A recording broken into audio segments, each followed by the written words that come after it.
Bonjour à tous et bienvenue dans votre monde. Aujourd'hui, nous partons en Éthiopie pour comprendre la guerre en cours entre l'État fédéral éthiopien et la région du Tigré, ou comment un prix Nobel de la paix est devenu chef de guerre. Bienvenue à tous dans Géopolitica. C'est parti!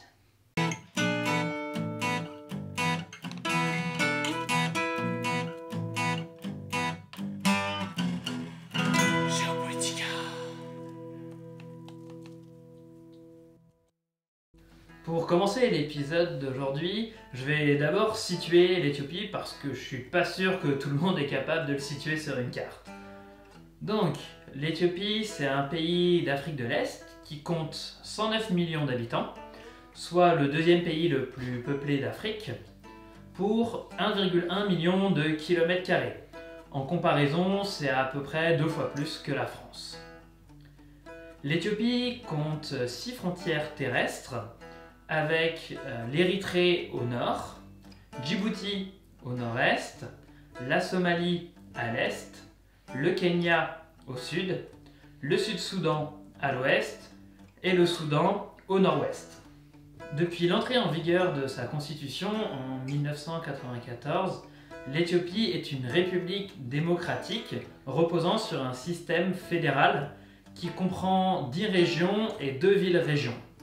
Pour expliquer rapidement, le système fédéral dit que les régions ont une autonomie assez forte par rapport au pouvoir central. Par exemple, ils peuvent avoir leur propre gouvernement ou leur propre parlement. Bon Rock, je vois où c'est. Mais dis-moi, pourquoi ils se foutent sur la tronche au juste? J'aimerais comprendre, moi. Alors déjà, on va voir qui se bat contre qui. Donc d'un côté, on a le Front de libération du peuple du Tigré, qu'on va appeler pour le reste de la vidéo FLPT, c'est un peu plus simple, sinon on n'est pas rendu. Et de l'autre côté, on a le pouvoir central éthiopien.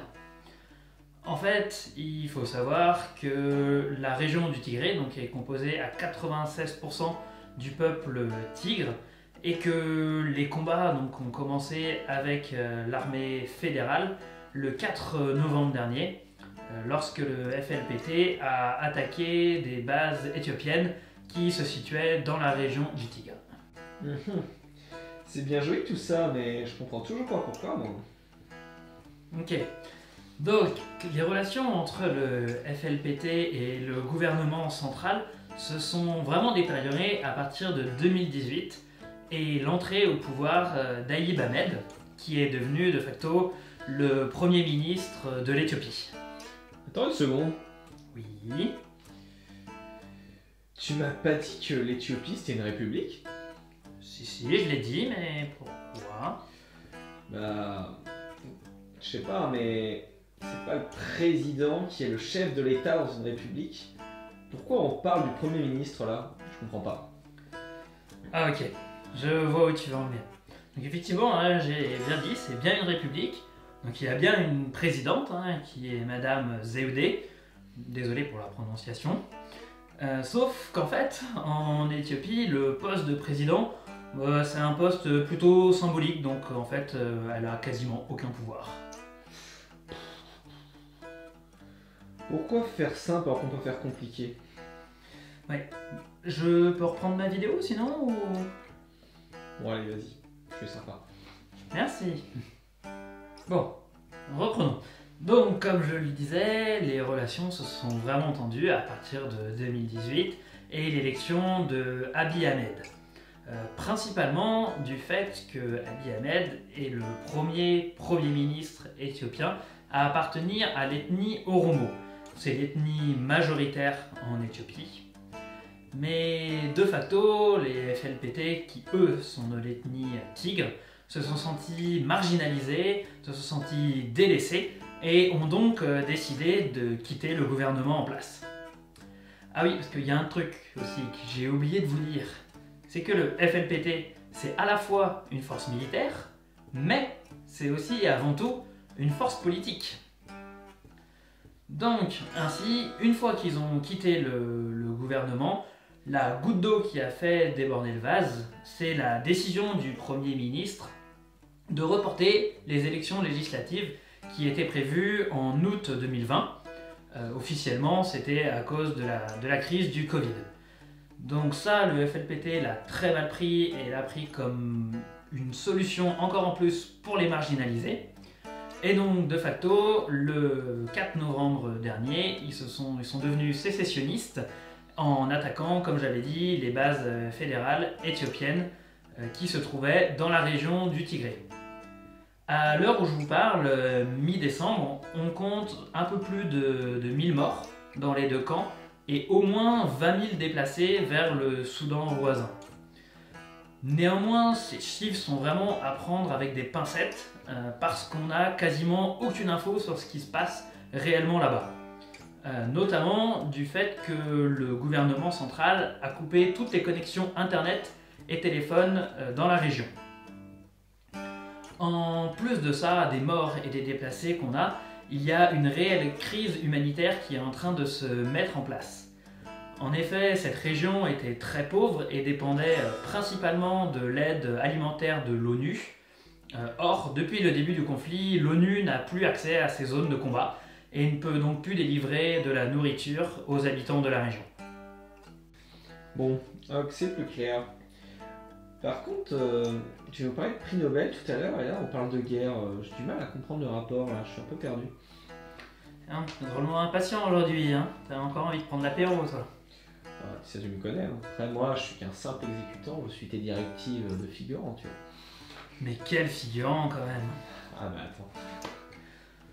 Donc, pour en revenir à ta question, en fait, il s'avère que le Premier ministre éthiopien actuel, donc Abiy Ahmed, eh bien, il y a un an, il a reçu le prix Nobel de la paix.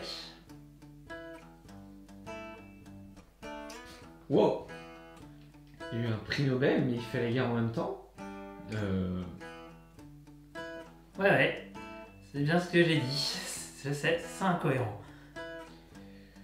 Mais comment c'est possible que ce mec ait le prix Nobel de la paix? Franchement, dis-moi, parce que là... Bon, bien évidemment, comme tu t'en doutes, il n'a pas eu le prix Nobel de la paix pour ses actions actuelles. En fait, il a eu le prix Nobel de la paix pour avoir fait la paix entre l'Éthiopie et l'Érythrée. Puisqu'en fait, il y a un long passé de conflit entre les deux pays.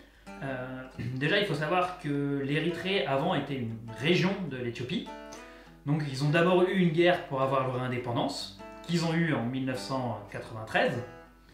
Puis il y a eu une deuxième guerre entre 1998 et 2000, et qui a fait des milliers de morts. Donc en gros, il a reçu le prix Nobel de la paix pour avoir signé des accords de paix avec l'Érythrée. Bien qu'officiellement les deux pays ne sont plus en guerre depuis 2000, les relations sont quand même restées ultra tendues entre les deux pays. En effet, en 2006 et en 2016, le conflit a même failli reprendre.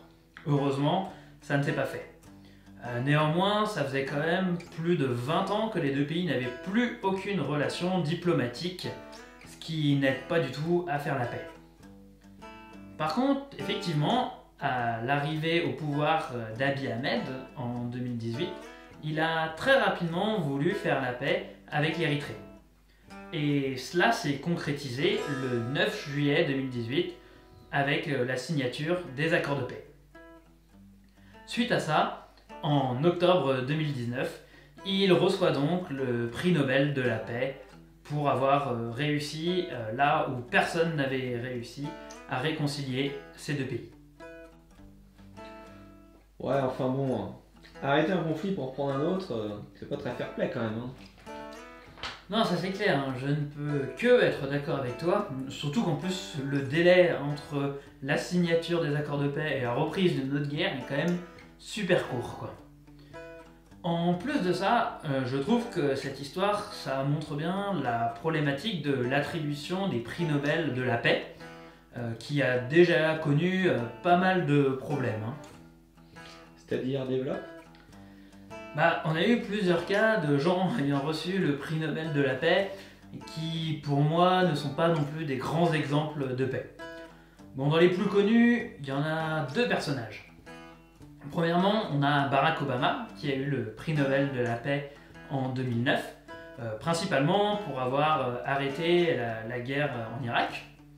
Sauf que si on se rappelle un tout petit peu, c'est quand même les États-Unis qui ont déclenché la guerre en Irak. On ne sait toujours pas à l'heure actuelle pourquoi ils ont mené le conflit. Cette guerre, elle a quand même mené à l'existence de l'État islamique par la suite. Donc bon, c'est pas top quoi.